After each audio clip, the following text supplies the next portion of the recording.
Bonjour à tous et nous sommes de retour avec Aurélie puisque dans la vidéo précédente on avait expliqué qu'elle allait nous expliquer justement une de ses deuxièmes activités dans son cabinet qui est la relaxation pneumophonique. La relaxation pneumophonique que je ne connais pas et je pense que vous ne connaissez pas non plus, donc elle va pouvoir nous expliquer tout ça.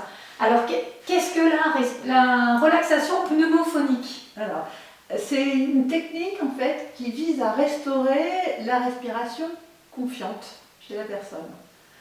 Confiante. Oui, confiante. Alors la respiration confiante, c'est une respiration naturelle, celle que l'on a quand on naît et qu'on n'a pas encore subi de stress. D'accord. Donc elle est innée. Elle est innée, elle est naturelle, elle ne s'apprend pas. Elle peut être modifiée par les aléas de l'existence, par du stress, par des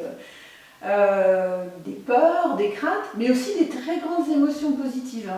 D'accord. C'est assez étonnant. Et donc cette respiration confiante, c'est la respiration naturelle, la respiration innée, donc c'est la respiration qu'on utilise le ventre et la cage thoracique. Alors c'est la respiration confiante, c'est celle qui se situe dans tout le torse, on va dire, donc, et elle est essentiellement abdominale. Et quand on est stressé, on dit souvent « je suis en apnée ». Ça veut dire qu'en fait, on va utiliser la partie haute, la partie thoracique. Attention à ton micro. La partie thoracique, et qu'on ne réutilise plus l'abdomen. Alors ça sous-entend aussi qu'en fait, c'est le diaphragme qui ne va plus faire son mouvement de haut en bas, parce qu'il est bloqué en haut. Oui, parce qu'on a le diaphragme qui se situe sous les côtes, basses, et qui monte et qui descend en fonction de l'inspiration et de l'expiration. Tout à fait. Et donc, comment ça se fait donc effectivement, avec le stress, il ne bouge plus, il devient moins souple, il se rétracte? En fait, il se rétracte, il est relié à un nerf qu'on a derrière, là, qui démarre au niveau des cervicales, le nerf phrénique, et qui va venir se contracter et venir, en fait, l'amener en position haute. Et si le stress est chronique, eh bien, cette position va devenir une habitude. D'accord. Et en fait, du coup, le diaphragme ne joue plus son rôle. Ne joue plus son rôle. Alors, il faut savoir que le diaphragme, par ses mouvements de haut, en allant vers le haut ou le bas, il vient masser les viscères également. Ah oui, il masse. Il masse les viscères, donc ça veut dire qu'il ne remplit plus ce rôle-là et qu'on peut aussi, donc, du coup, avoir des problèmes digestifs, des douleurs au niveau du ventre. Ça induit aussi qu'on ne va plus digérer nos émotions. D'accord, on digère ses émotions. Ok. Voilà, pour pouvoir être tranquille dans la vie, ou en tout cas pas stressé, il faut pouvoir digérer ses émotions. Ok, d'accord. Et donc en fait, c'est un petit peu de la rééducation que tu pratiques, puisque tu rétablis? C'est ça. Alors cette technique, elle est issue de la rééducation vocale utilisée par les orthophonistes. Puisque c'est un orthophoniste qui s'appelle Robert Desguardia, qui est perpignanais, qui a mis au point cette technique il y a 40 ans. Je vais justement te demander si c'était récent ou... C'est relativement 40 ans, c'est récent? Oui, c'est très récent. En fait, il s'est aperçu que dans la formation des orthophonistes et dans sa pratique, c'était essentiellement du verbal. Il s'adressait à ses patients et c'était des informations, des indications verbales. Et ça ne suffisait pas. Donc, je dirais que intuitivement et puis par tâtonnement, il a mis en place cette technique qui se fait par le toucher. On va venir jouer sur le corps de la personne pour l'amener à un état de relâchement et de lâcher prise. D'accord, et donc du coup pour libérer ce nerf éventuellement qui coince le diaphragme. Tu utilises quoi? Tu utilises du coup tes mains pour faire des exercices? Ah oui, alors uniquement les mains. La personne elle peut être allongée, ça peut se pratiquer sur une chaise, également assis. Donc la personne est allongée et la première phase, on va venir bercer la personne. On sait que les bercer alors doucement, D'accord. Doucement, ça va se faire. On peut commencer au niveau justement du thorax et puis on va descendre au bassin, sur les jambes et puis aller jusqu'aux pieds. Et tu sais, Hélène, quand tu as un enfant pleure, Oui. qu'est-ce qu'on fait? Oui, on le berce. On le berce pour le rassurer. Et c'est aussi une façon de distraire le corps de ses préoccupations.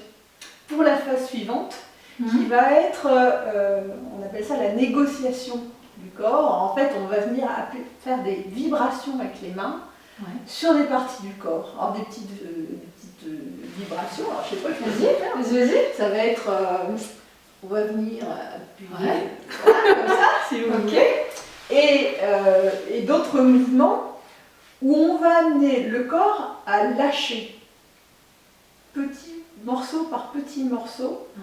Pour que, on appelle ça la capitulation, pour que finalement, petit à petit, justement, le diaphragme va redescendre, toutes les barrières pourraient sauter une à une, et de façon à récupérer cette respiration confiante. Parce que j'entendais capitulation, c'est parce que le corps a tendance à résister. C'est ça, t'as tout compris. Tu as tout compris. Donc il résiste, et toi l'objectif c'est de le faire lâcher. De l'obliger à lâcher, mais je m'ai détournée, on commence par le distraire un petit peu. Voilà. Des fois il faut le distraire pour pouvoir le toucher particulièrement après. Et donc du coup tu suis une formation. Alors je suis une formation là qui va de janvier jusqu'à septembre prochain. Oui. À raison, c'est 4 jours à chaque fois. Et ça se fait près de Nîmes. D'accord. Et c'est avec. C'est pas avec la personne qui a créé le. Si. Ah si, on a la chance de l'avoir. On a la chance de l'avoir. Vous avez le meilleur professeur. C'est ça, on a le meilleur professeur. Et ensuite, il y a d'autres formateurs qui sont des orthophonistes. Oui. De base. Il y a une sage-femme qui a utilisé cette technique à plusieurs reprises, alors sur les femmes enceintes, pour justement les libérer du stress, et puis aussi de lui permettre de relâcher, d'être plus dans moins de contrôle du corps. D'accord. Mais du coup, ça doit jouer même sur le fœtus, sur le bébé. Elle nous par la suite. Tout à fait, elle nous a raconté qu'en fait, lors d'un accouchement qui s'annonçait difficile, elle a fait cette technique de RPP. Donc pendant l'accouchement, la mère, donc, elle s'est relâchée, elle s'est détendue, ce qui fait que le nourrisson, en fait, le bébé a pu lui aussi se détendre, et alors qu'il était mal placé, il s'est retourné et l'accouchement s'est très très bien passé. Donc c'est une technique qui pourrait être davantage utilisée si elle était plus connue. C'est ça. Puisque là, du coup, sur Dunkerque... Alors, c'est même pas sur Dunkerque, c'est qu'en fait, je crois que le plus dans le nord, il doit y avoir un praticien en Seine-Maritime. Un praticien? Oui. D'accord. Sinon, donc là, ce sera... tu seras la deuxième et tu seras la première sur Dunkerque. La première dans le Nord-Pas-de-Calais. Oui, tout à fait. Magnifique. Qu'on ait une professionnelle de cette envergure ici, c'est très bien. Magnifique. C'est bien. Je suis trop contente. Que des avantages et que des bénéfices à venir pour les patients. Je ne sais pas si on dit patient, client. Alors, client, patient, on est entre les deux. On est entre les deux. Puisqu'on peut utiliser cette technique, les orthophonistes peuvent l'utiliser, du coup moi je peux venir en complément. Les sages-femmes aussi. Les sages-femmes, on va travailler sur donc la rééducation vocale, donc ça s'adresse à tous les professionnels de la voix, que ce soit des chanteurs, des enseignants, des conférenciers. Il y a vraiment un panel. Oui, on peut traiter... et faire disparaître, ça c'est justement Robert Desguardia nous racontait, tous ces témoignages de personnes qu'il a suivies, les bégaiements qui disparaissent, les personnes qui souffrent de dépression, où elles retrouvent en fait une espèce de confiance, puisque en fait la RPP elle est basée là-dessus. C'est sur la vision de la vie. En fait, on doit avoir une vision confiante de la vie et l'avoir en soi. Et à partir du moment où on a cette vision plus confiante, on est moins stressé, moins angoissé. Et on voit la vie sous un autre jour. Tout à fait, c'est ça. Ok, très bien. Donc voilà, ça s'adresse à ces personnes-là. Les malades de Parkinson aussi retrouvent un confort de vie dans la fluidité de l'élocution et la fluidité du mouvement aussi. D'accord, ok, très bien. Ben, c'est magnifique tout ça. C'est très intéressant. Et puis, du coup, en septembre, tu seras diplômée, donc septembre 2025. Oui, une certification. Et tu pourras commencer... Avant, je pratique. Alors, l'avantage de cette formation, c'est qu'en fait, on fait 25% de théorie seulement sur nos 4 jours, à chaque fois, sur nos 2 jours. Donc, c'est la pratique. C'est la pratique qui fait. Donc, dès maintenant, en fait, je pratique.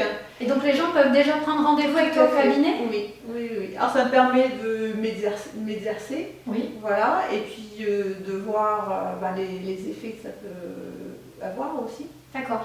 Je vais parler quand même un petit peu. Tu fais des tarifs préférentiels du fait que tu es en apprentissage ? Alors oui, là, alors une séance c'est environ 45 minutes. Il y a 30 minutes vraiment de pratique gestuelle.